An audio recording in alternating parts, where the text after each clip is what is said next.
Existe um tipo de dor que não começa no dia em que você nasce. Ela começa antes, muito antes, em decisões que você não tomou, em escolhas que não foram suas, em caminhos trilhados por pessoas que vieram antes de você, mas cujos efeitos continuam ecoando na sua vida como se fossem atuais, vivos, presentes.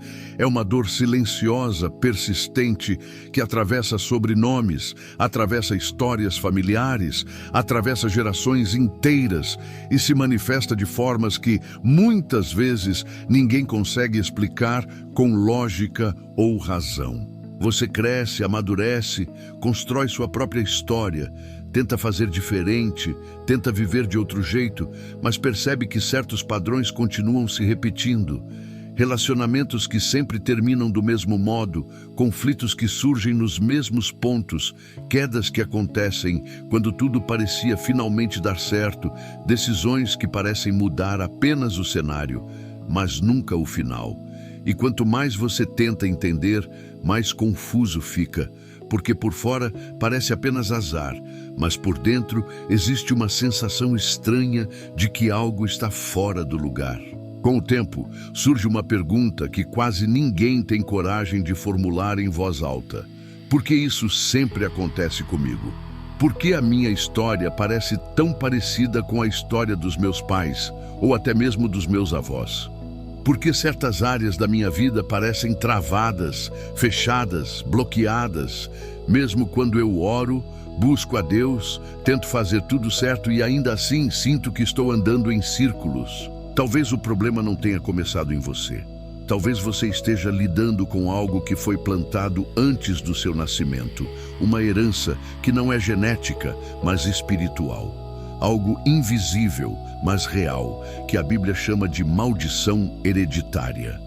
Não como superstição, não como mito religioso, mas como um princípio espiritual que opera quando decisões erradas, pecados repetidos e escolhas destrutivas criam ciclos que atravessam o tempo. A palavra de Deus não trata esse assunto de forma superficial. Ela fala claramente que decisões espirituais geram consequências espirituais e que escolhas feitas por uma geração podem abrir portas que permanecem abertas por muito tempo, afetando filhos, netos e até aqueles que ainda nem nasceram. Isso não significa que Deus seja injusto, significa que o mundo espiritual funciona por princípios e que toda brecha cria permissão, toda permissão gera influência e toda influência molda realidades. O pecado não morre sozinho. Ele deixa rastros, ele cria padrões, ele se repete até que alguém decida interromper. Muitas famílias vivem anos, décadas, até gerações inteiras, presas em ciclos de desobediência, violência, idolatria, injustiça, vícios, imoralidade ou práticas ocultas, e essas escolhas constroem legalidades espirituais que continuam operando mesmo quando ninguém mais se lembra de onde tudo começou. Por isso, a Bíblia afirma que as consequências alcançam filhos e netos, não como punição arbitrária, mas como efeito contínuo de algo que nunca foi tratado, algo que foi normalizado, aceito, repetido e aos poucos incorporado como parte da identidade familiar.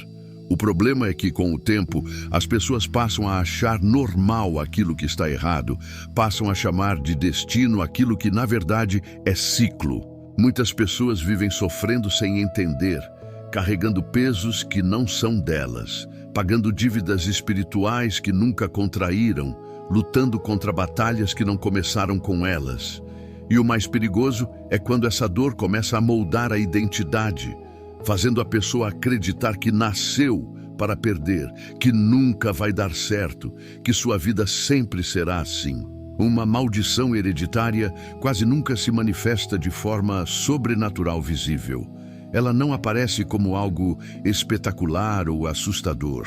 Ela age no cotidiano, nos padrões emocionais, nas reações automáticas, nas escolhas repetidas, nas decisões impulsivas, nos relacionamentos que sempre seguem o mesmo roteiro. Muda o cenário, mudam as pessoas, mas o final continua igual. Você olha para a sua vida e começa a perceber os mesmos conflitos que existiam na casa dos seus pais, os mesmos medos que dominavam seus avós, as mesmas dificuldades financeiras, as mesmas rupturas emocionais, as mesmas crises internas. É como se existisse uma linha invisível puxando tudo para o mesmo destino, não importa o quanto você tente resistir. Outro sinal forte é quando você ora, busca a Deus, jejua, tenta viver corretamente, mas sente que certas áreas estão travadas. Existe uma resistência que não parece natural, uma oposição silenciosa que não se explica apenas com esforço humano, disciplina ou boa vontade. Não é falta de fé, não é preguiça espiritual, não é ausência de oração. É uma batalha espiritual que não foi discernida corretamente. O peso emocional disso é profundo, porque a maldição trabalha primeiro na mente. Ela constrói pensamentos repetitivos, enfraquece a identidade, distorce a visão de futuro. Ela faz você acreditar que nunca vai mudar, que isso é o máximo que você pode alcançar, que sua história já está escrita e não há saída. Ela cria culpa sem explicação, vergonha sem origem clara, medo constante do futuro e um cansaço que não passa, mesmo quando o corpo descansa. Muitos passam a vida inteira tentando ser pessoas melhores, tentando se corrigir, se consertar, se reinventar, quando na verdade estão lutando contra ciclos antigos, contra permissões espirituais abertas no passado, contra algo que exige mais do que força de vontade. E o momento mais doloroso é quando você percebe que seus filhos podem repetir a mesma história, não por escolha consciente, mas porque ninguém interrompeu o ciclo. É aqui que a conversa muda, porque a Bíblia não termina na maldição. Ela aponta para a redenção. Ela revela que todo ciclo pode ser quebrado quando alguém decide se posicionar espiritualmente. A mesma palavra que expõe o problema apresenta a solução, e essa solução tem nome: Jesus Cristo. Em Cristo, a herança muda, a autoridade muda, o governo espiritual muda. A cruz não foi apenas perdão de pecados, foi cancelamento de legalidades espirituais, foi interrupção de ciclos antigos, foi mudança de identidade e destino. A Bíblia afirma que Jesus se fez maldição para que você pudesse viver em liberdade. E isso significa que nenhuma herança espiritual tem poder eterno quando alguém decide viver debaixo da autoridade de Cristo. A maldição só permanece onde há ignorância ou ausência de posicionamento espiritual. Quando alguém enxerga, entende e decide não continuar, o ciclo começa a perder força.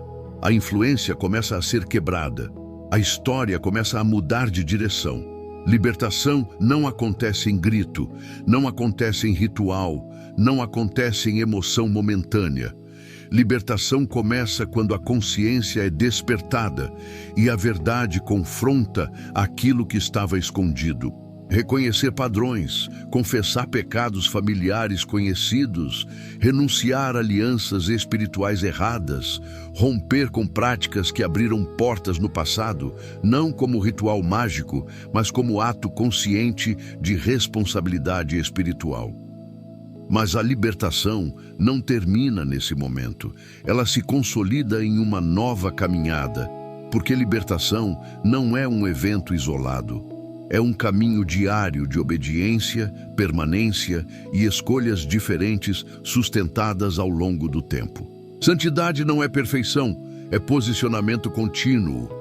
É decidir viver debaixo de uma nova autoridade. É declarar com atitudes que sua casa pertence ao Senhor e que o passado não governa mais o futuro. Talvez você seja a primeira pessoa da sua linhagem a enxergar isso com clareza, a perceber que não é normal, que não é destino, que não precisa continuar se repetindo, mesmo que ninguém ao seu redor entenda. Talvez Deus esteja confiando a você o papel mais difícil de todos: interromper o ciclo, ser o ponto final de uma história de dor e o ponto inicial de uma história de redenção. Nem todos vão entender, Nem todos vão apoiar. Alguns vão resistir. Outros vão minimizar. Mas alguém precisa dizer com autoridade. Aqui termina.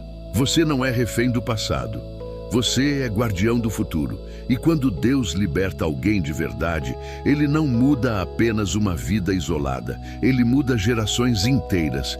Permaneça, porque aquilo que começou antes de você não precisa terminar depois de você. O ciclo pode parar aqui e uma nova história pode começar agora.